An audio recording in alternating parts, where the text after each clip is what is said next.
ajarkan cara nak bina soalan menggunakan apps Al-Faqih.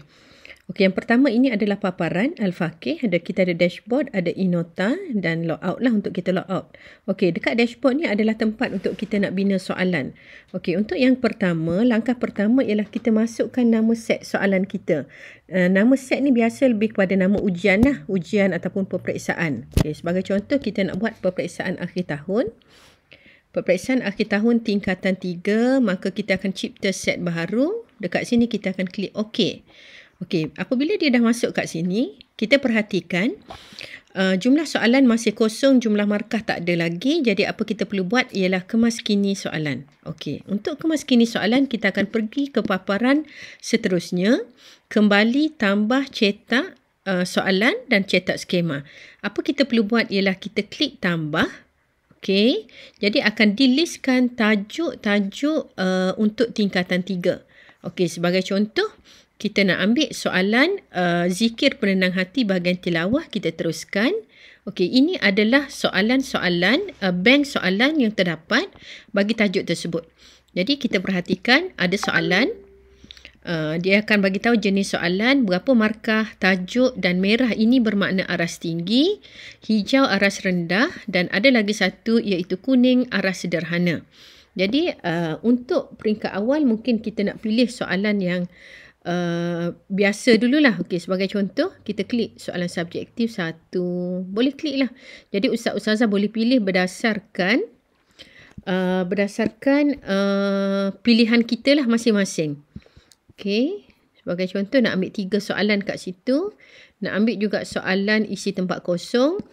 Okey, dan nak ambil juga soalan kebat 1. Okey, bila dah habis, kita akan klik tambah soalan. Okey, bila kita dah klik tambah soalan, dia akan automatik masuk dalam sistem.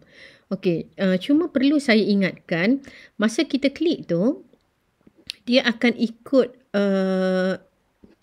ikut susunan berdasarkan apa yang kita klik. Dan dekat sini kita boleh ubah balik lah dalam Word tu. Okey, dan kalau kita nak tambah lagi soalan lain, kita klik tambah. Nak ambil pula soalan dalam bahagian hadis sebagai contoh, hindari sifat negatif. Tajuk ke-10, teruskan. Okey, dekat sini ada beberapa soalan objektif. Jadi kita nak ambil. Kita klik lah. 1, 2, 3. Okey, objektif. Okey, masih lagi objektif contoh. Okey, dan nak ambil soalan aras tinggi untuk pengajaran ayat. Boleh kita klik. Kemudian kita pergi kepada ikon tambah. Okey. Kita andaikan kita dah siap, jadi ustaz-ustazah boleh perhatikan kita ada ringkasan untuk jumlah markah 19 markah, jumlah soalan 8 soalan. Okey, jadi kita dah plan lah, maksudnya kita nak 100 markah atau 50 markah. Jadi kita tak perlu total satu-satu, semua dah diringkaskan dalam bahagian ini. Okey, bila kita dah siap, kita andaikan kita dah siap, jadi kita boleh klik cetak soalan. Okay, bila kita klik cetak soalan, dia automatik akan download. Jadi terpulang pada komputer ustaz-ustazah lah. Dia simpan kat mana? Okey, sebagai contoh dia dah ada kat sini.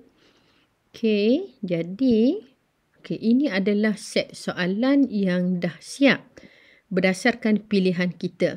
Tapi soalan ni masih perlukan simple editing lah. Jadi bermaksud, contoh kalau ni jarak dia jauh, ustaz-ustazah boleh naikkan. Ataupun mungkin akan ada terjumpa lah beberapa typo, kesalahan ejaan ke yang memang kadang-kadang tak perasan. Walaupun dah banyak kali kita buat revision lah ni. Dan ustaz-ustazah perhatikan, jadi masa susun tu, mungkin kalau soalan objektif ke atas, boleh naikkan ke atas ataupun boleh edit lah bergantung kepada keperluan ustaz-ustazah. Macam mana nak design soalan tu. Okey, jadi kita anggapkan ni dah siap. So, kita boleh save file, save as. Okey, perkara pertama kita perlu buat, delete nama ni, masukkan nama, apa-apa nama, biasa kita akan masukkan nama peperiksaan tadilah. Okey, tingkatan 3. 2022, dekat download sini boleh tukar dekat mana-mana biasa ustaz-ustazah guna. Okey, untuk web page. Okey, ni paling penting, web page ni kita tukar kepada Word document. Okey, kemudian kita akan klik save.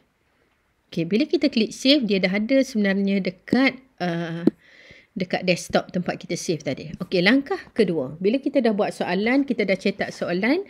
Sekarang macam mana cara nak cetak skema? Kita akan klik dekat sini. Cetak skema. Okey, tengok dia akan terus download. Kalau internet ustaz-ustazah laju, dia akan cepat lah. Kalau dia lambat tu bermakna internet kita slow lah. Ada masalah kat internet tu. Okey, ni adalah template. Asal ustaz-ustazah boleh ubah. Semua boleh ubah ni. Okey, ini ialah contoh jawapan. Okey. Dan jawapan dalam skema ni adalah mengikut turutan jawapan dalam soalan tadi. Mengikut turutan soalan. Sekiranya ustaz-ustazah mengubah nombor soalan, jadi jangan lupa untuk mengubah kedudukan skema ni. Jadi mungkin nombor 3 ni tadi ustaz-ustazah naikkan ke atas, nombor 2 naikkan ke bawah dekat soalan. Jadi skema pastikan kita ubahlah mengikut soalan kita tadi. Okey, sekian. Terima kasih.